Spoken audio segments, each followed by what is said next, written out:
بسم اللہ الرحمن الرحیم. Lesson number 3.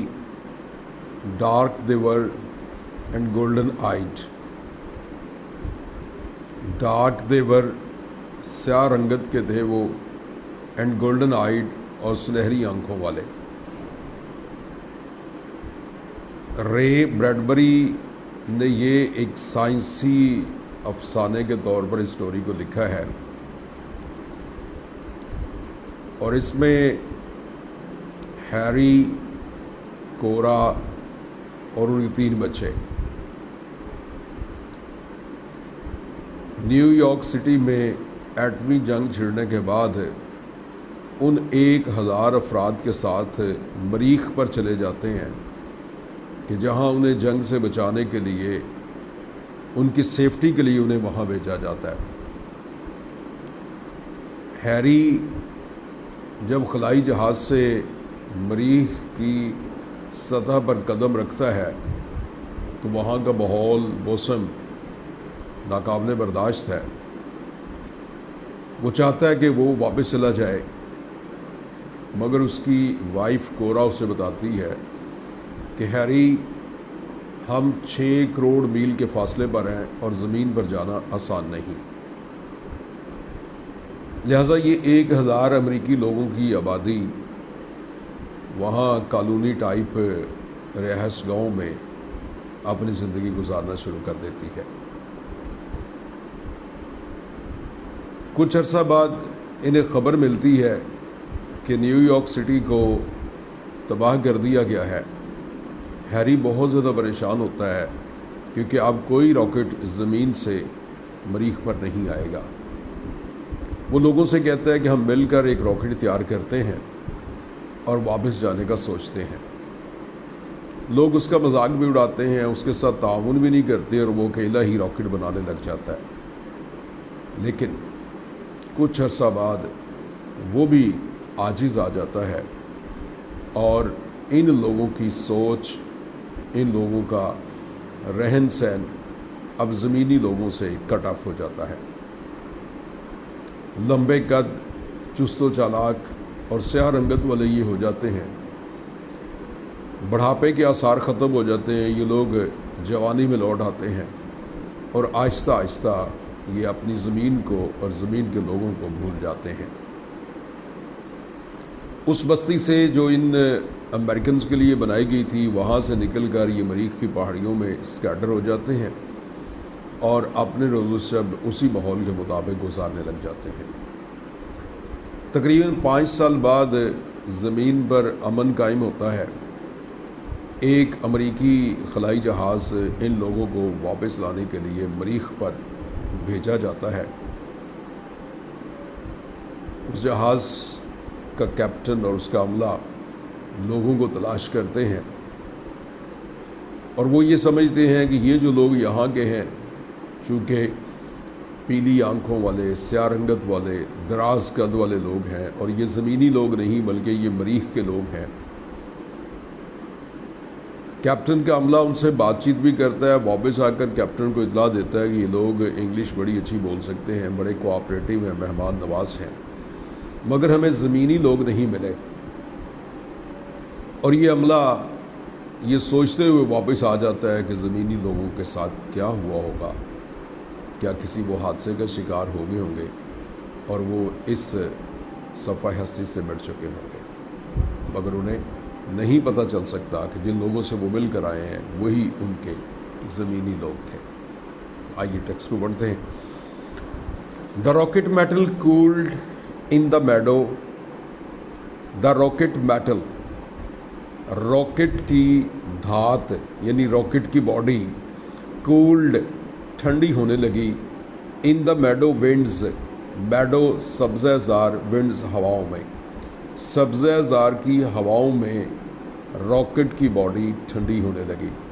یعنی جس وقت یہ خلائی جہاز مریخ پر اترا تو ایک سبزہ زار میں اترا, چونکہ یہ زمین سے 6 کروڑ میل کا سفر طے کر کے گیا تھا. اس کا باڈی بہت زیادہ ہیٹ اپ ہو چکا تھا. جب وہ کول ڈاؤن ہوا, its lid gave a bulging pop, pop شور کی آواز، بلجنگ تیز، اس کے دروازے نے ایک زور سے شور کی آواز پیدا کی، یعنی جب اس خلائی جہاز کا دروازہ کھلا تاکہ لوگ نیچے اتر سکیں تو وہاں سے دروازہ کھلنے کی ایک تیز آواز پیدا ہوئی۔ فرام اٹس کلاک انٹیریئر، اس کے اندر والے کمرے سے اسٹیپڈ اے مین، ایک آدمی باہر نکلا، اے وومن، ایک عورت نکلی، اینڈ 3 چلڈرن، اور 3 بچے باہر نکلے۔ The other passengers world away, the other passengers, دوسرے مسافر، ورلڈ اوے، گھومتے ہوئے چلے گئے، اکراس دا مارشن میڈو، مریخ کے اس سبزہ زار میں، living the man alone among his family، اس آدمی کو اپنی فیملی کے ساتھ چھوڑتے ہوئے۔ چونکہ سائنٹیفک فکشن ہے اور مریخ کی یہ آب و ہوا کے بارے میں بتایا گیا ہے کہ تیز آندھی وہاں پر چل رہی تھی، جب یہ لوگ اس راکٹ سے باہر نکلے تو باقی جو مسافر تھے وہ تیزی سے، جیسے ہوا میں کوئی چیز اڑتی ہوئی جاتی ہے، بگولے کی طرح اڑتی ہوئی جاتی ہے، ایسے وہ اڑ کر کہیں دور چلے گئے، اور ہیری اور اس کی فیملی، اس کی وائف اور 3 بچے وہاں اس مارشن میڈو میں نیچے اترے۔ دا مین فیلٹ ہز ہیئر فلٹر، اس آدمی نے یعنی ہیری نے محسوس کیا کہ اس کے بال فلٹر، لہرا رہے ہیں، and the tissues of his body, اور اس کے جسم کے رونگٹے ڈرا ٹائٹ، کھڑے ہو چکے ہیں، ایز اف، جیسا کہ ہی ور اسٹینڈنگ، وہ کھڑا ہو، at the centre of a vacuum, ایک خلا کے مرکز میں وہ کھڑا ہو۔ اسے یوں لگا جیسے وہ کسی خلا کے مرکز میں ہو، اس کے ہوا میں اس کے بال اڑ رہے تھے اور خوف کی وجہ سے اس کے جسم کے رونگٹے کھڑے ہو چکے تھے۔ ہز وائف، اس کی بیوی، بیفور ہم، اس کے سامنے، seemed almost to whirl away in smoke, لگتا تھا کہ وہ بھی دھوئیں میں اڑتی ہوئی جا رہی ہے۔ اس کی وائف کی یہ کیفیت تھی کہ وہ یوں محسوس ہو رہا تھا جیسے وہ دھوئیں میں اڑتی ہوئی جا رہی ہو۔ دا چلڈرن، بچے، اسمال سیڈز، جیسے بیج ہوتے ہیں، چھوٹے بیج ہوتے ہیں، might any instant, might at any instant, کسی بھی لمحہ کو، انسٹنٹ لمحہ، بی سون، بکھر سکتے ہیں، ٹو آل دا مارشن کلائمز، پورے اس مریخ کے کلائمز موسم میں بکھر سکتے ہیں۔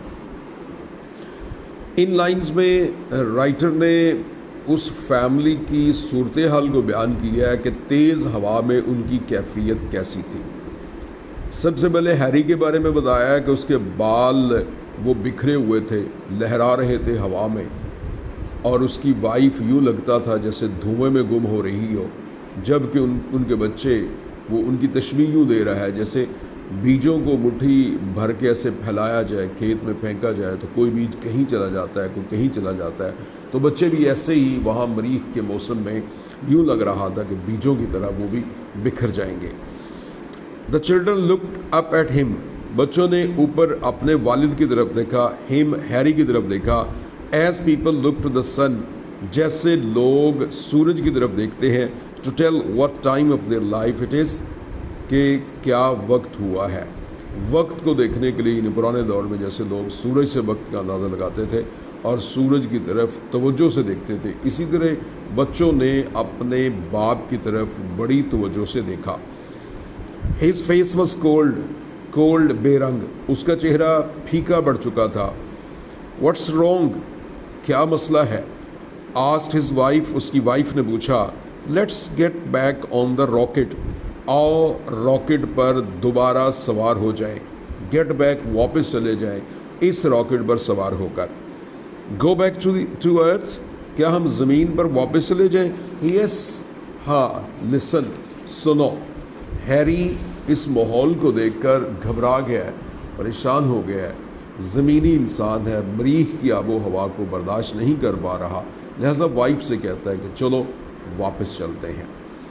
دا ونڈ بلو، ہوا چل رہی تھی، ایز اف، جیسا کہ، ٹو فلیک اوے، کہ ان کی کھال ادھیڑ دے گی، دیر آئیڈینٹیٹیز، ان کی شناخت کی، یعنی ہوا اتنی تیز چل رہی تھی کہ جیسے اس ہوا کی وجہ سے وہ اپنی انسانی شناخت کو کھو بیٹھیں گے۔ ایٹ اینی مومنٹ، کسی بھی لمحے، the Martian air might draw his soul from him, مریخ پر چلنے والی ہوا ہیری کے جسم سے اس کی روح نکال سکتی تھی، اتنی شدت سے ہوا چل رہی تھی۔ As marrow comes from a white bone, جیسے میرو گودا جسے مکھ کہا جاتا ہے وہ سفید ہڈیوں سے نکلتا ہے گودا، ایسے اسے لگ رہا تھا کہ یہ ہوا اس کے جسم سے اس کی جان نکال دے گی۔ ہی فیلٹ سبمرجڈ، اس نے محسوس کیا جیسے وہ ڈوبا ہوا ہو، ان اے کیمیکل، کسی کیمیکل میں، دیٹ کوڈ ڈیزولو ہز انٹیلیکٹ، جو ڈیزولو کر دے گا، تحلیل کر دے گا، ہز انٹیلیکٹ، اس کی دانش کو، اس کی عقل کو، and burn away his past, اور اس کا ماضی ختم ہو جائے گا۔ یہ فیلنگز ہے ہیری کی کہ اس تیز شدید آندھی میں وہ محسوس کر رہا ہے کہ یا تو وہ اس کی جان لے لے گی اور یا کم از کم اس کی یادداشت ختم کر دے گی اور اس کی سوچ بدل جائے گی اور ہیری کی جو انٹیلیکٹ ہے وہ ختم ہو جائے گی۔ دے لکڈ ایٹ دا مارشن ہلز، انہوں نے مریخ کی پہاڑیوں کی طرف دیکھا، دیٹ ٹائم ہیڈ وون ود اے کرشنگ، دیٹ جن کو ٹائم ہیڈ وون توڑ پھوڑ دیا تھا، ود اے کرشنگ پریشر، ختم کر دینے والے، توڑ دینے والے، تباہ کرنے والے پریشر کی وجہ سے، آف ایئرس، سالوں کے۔ انہوں نے ان مریخ کی پہاڑیوں کو دیکھا جو وقت گزرنے کے ساتھ ساتھ ٹوٹ پھوٹ کا شکار ہو چکی تھی۔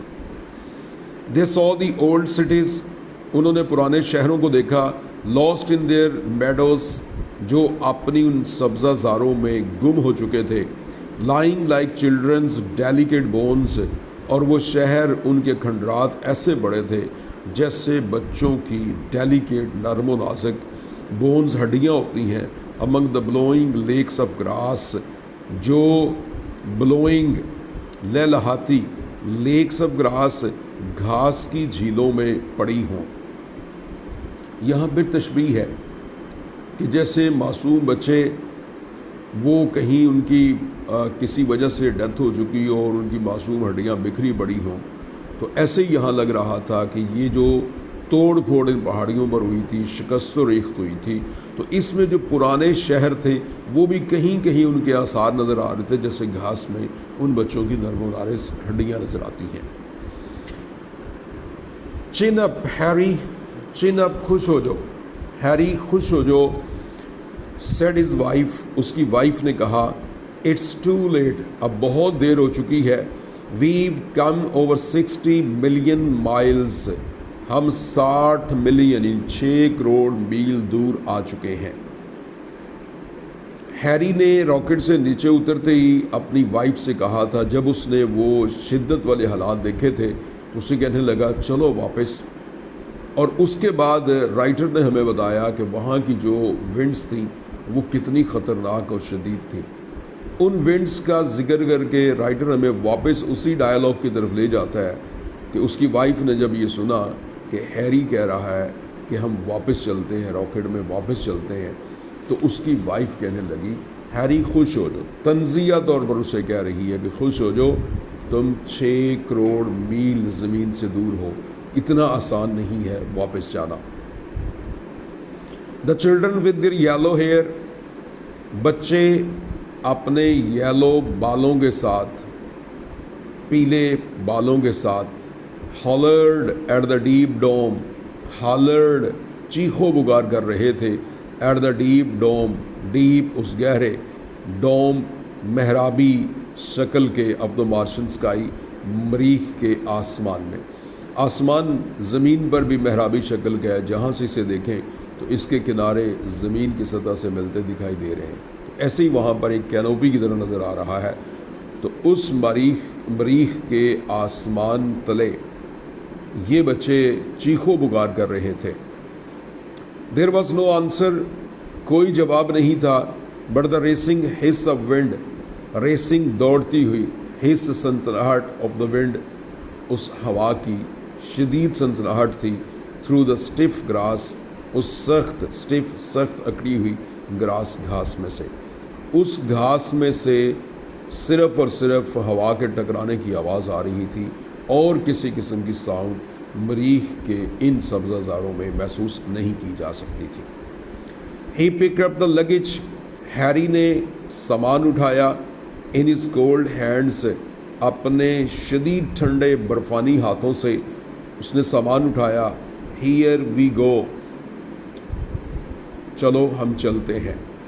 ہی سیڈ، اس نے کہا، a man standing on the edge of a sea, ایسے کہ جیسے ایک آدمی سمندر کے کنارے کھڑا ہو، ریڈی، تیار ہو، ٹو ویڈ ان، پانی میں سے گزر کر جانے کے لیے، اینڈ بی ڈراؤنڈ، اور ڈوب جانے کے لیے۔ اس فقرے میں پھر رائٹر نے تشبیہ دی ہے کہ ہیری نے اپنا سامان اٹھایا اور یخ بختہ ہواؤں میں سے گزرتا ہوا آگے کی طرف چل پڑا اور اپنی فیملی سے کہتا ہے کہ چلو چلیں۔ اب اس آدمی کی تشبیہ اس نے ایسے دی ہے رائٹر نے، جیسے کوئی سمندر کے کنارے کھڑا ہو اور سمندر میں وہ چھلانگ لگا دے، ظاہر ہے چھلانگ لگانے کے بعد وہ ڈوب ہی جائے گا، موت ہی کی طرف جائے گا۔ تو ہیری بھی اسی خطرے کو مول لیتے ہوئے اپنی فیملی کے ساتھ سامان پکڑ کر دوسری جانب چل پڑتا ہے۔ دی واکڈ انٹو ٹاؤن، اور وہ چلتے ہوئے ایک شہر میں پہنچے۔ Their name was Bittering Harry, ان کے نام تھے بٹرنگ ہیری، یہ ہیڈ آف دا فیملی ہے۔ ہز وائف کورا، اس کی وائف کورا تھی۔ Dan, Laura and David, Dan, Laura and David, یہ ان کے بچے تھے۔ They built a small white cottage, انہوں نے ایک چھوٹی سی سفید رنگ کی کاٹیج جھونپڑی بنائی۔ اینڈ ایٹ گڈ بریکفاسٹ، اور انہوں نے اچھی طرح ناشتہ کیا۔ دیر، وہاں، but the fear was never gone, لیکن کبھی بھی خوف ان کے ذہنوں سے نہ گیا۔ اٹ لے ود مسٹر بٹرنگ، اٹ، یہ خوف، لے، ساتھ ساتھ رہا، ود مسٹر بٹرنگ اینڈ مسز بٹرنگ کے ساتھ۔ اے تھرڈ، یہ خوف ایک تیسرا، ان بڈن، بن بلایا، پارٹنر، ساتھی تھا، at every night midnight talk, جو ہر آدھی رات کو جب میاں بیوی گفتگو کرتے تو ان کا تیسرا شریک وہ خوف ہوتا تھا۔ ایٹ ایوری ڈان اویکننگ، صبح اٹھتے ہوئے بھی، بیدار ہوتے ہوئے بھی۔ ان لائنز میں رائٹر نے ان کا تعارف کروایا ہے کہ وہ 5 فیملی ممبرس تھے، ان کے نام کیا تھے۔ وہ ایک شہر میں پہنچے، سفید رنگ کی انہوں نے ایک کٹیا بنائی، اور اب میاں اور بیوی کے ساتھ کے درمیان ایک تیسرا جو خوف تھا وہ ان کے ساتھ شامل ہو گیا۔ جب رات کو وہ گفتگو کرتے تو خوف کی کیفیت میں، جب صبح اٹھتے تو خوف کی کیفیت میں، یوں لگتا تھا کہ وہ 2 نہیں ہیں بلکہ 3 ہیں، اور تیسرا انویزیبل پارٹنر تھا جس کا نام خوف تھا۔ I feel like a salt crystal, مجھے ایسے لگتا ہے کہ جیسے سالٹ کرسٹل، ایک نمک کی کان ہو۔ ہی سیڈ، ہیری نے کہا، ان دا ماؤنٹین اسٹریم، کسی پہاڑی والی ندی میں ایک نمک کی کان ہے، بینگ واشڈ اوے، جو ختم ہو جائے گی۔ یعنی اس نے یہ کہا کہ مجھے یوں لگ رہا ہے کہ جیسے ایک ندی میں پہاڑی کنارے ایک نمک کی کان ہے، جب اس پر پانی پڑتا ہے تو وہ ختم ہو جاتی ہے۔ یہ اپنی زندگی کو نمک کی اس قلم سے تشبیہ دے رہا ہے کہ نمک کی قلم، جب نمک وہ مائع شکل میں گرتا ہے تو وہ جم جاتا ہے، مگر وہ پرماننٹ نہیں رہتا۔ اگر ندی کنارے وہ ہے تو پانی میں وہ گھل جائے گا۔ تو یوں ہی اسے اپنی زندگی لگ رہی ہے کہ شاید اب یہاں مریخ پر ہماری زندگی اس نمک کی قلم کی طرح گھل جائے گی۔ وی ڈونٹ بلونگ ہیئر، کیونکہ ہم یہاں سے تعلق نہیں رکھتے۔ We are the earth people, ہم زمینی لوگ ہیں، خاکی لوگ ہیں۔ دس از مارس، اور یہ مریخ ہے۔ It was meant for the Martians, اور یہ بنی ہے، یہ جو خطہ ہے، یہ جو پلانٹ ہے، یہ مریخ کے لوگوں کے لیے ہے۔ مطلب ہم جس آب و ہوا سے آئے ہیں وہ اس کے ساتھ مطابقت نہیں رکھتی، اور شاید تھوڑے ہی عرصے میں ہم صفحہ ہستی سے مٹنے والے ہیں۔ فار ہیون سے، خدا کے لیے، Cora, let's buy tickets for home, آؤ گھر کے لیے ٹکٹس خرید لیں۔ کیونکہ فکشن ہے، افسانہ ہے، ڈیفینیٹلی وہاں پر کوئی ایسا اسٹیشن نہیں تھا کہ جہاں سے وہ ٹکٹ خریدتے اور واپس چلے جاتے۔ راکٹ انہیں وہاں اتارتے ہی واپس آ چکا تھا۔ تو افسانے میں بہت ساری غیر حقیقی چیزیں ہوتی ہیں، مگر ان کو اس انداز میں پیش کیا جاتا ہے کہ ہمیں وہ حقیقی نظر آئے. بٹ شی اونلی شک ہر ہیڈ، اس نے اپنا سر ہلا دیا، نفی میں سر ہلا دیا. ون ڈے، ایک دن، the atom bomb will fix earth, fix تباہ کر دے گا، ختم کر دے گا. ایک دن ایٹم بوم سب کچھ ختم کر دے گا، زمین کو ختم کر دے گا. Then we'll be safe here, پھر ہم یہاں محفوظ رہیں گے. یہاں تنقید ہے زمینی لوگوں پر، سیاستدانوں پر، لیڈرز پر، جو زمین کو امن کا گہوارہ بنانے کے بجائے جنگ و جدل میں سے دھکیلتے ہیں، افراتفری پیدا کرتے ہیں، فسادات کا موجب بنتے ہیں، اور پھر لوگ اپنے اس خطہ کو چھوڑ کر کہیں دور خلا میں جانا چاہتے ہیں. تو اس لیے وہ کہہ رہی ہے کہ جو کچھ زمین میں ہو رہا ہے، ایک دن زمین تباہ ہو جائے گی، ہم یہاں محفوظ ہیں، یہاں لڑائی نہیں ہے، یہاں فسادات نہیں ہیں، یہاں پر ایٹم بوم نہیں ہے، ہم چونکہ سیف ہیں. تو ہر ایک کو اپنی جان پیاری ہے، یہاں ہماری جان محفوظ ہے، ہمیں زمین پر واپس جانے کی ضرورت نہیں ہے.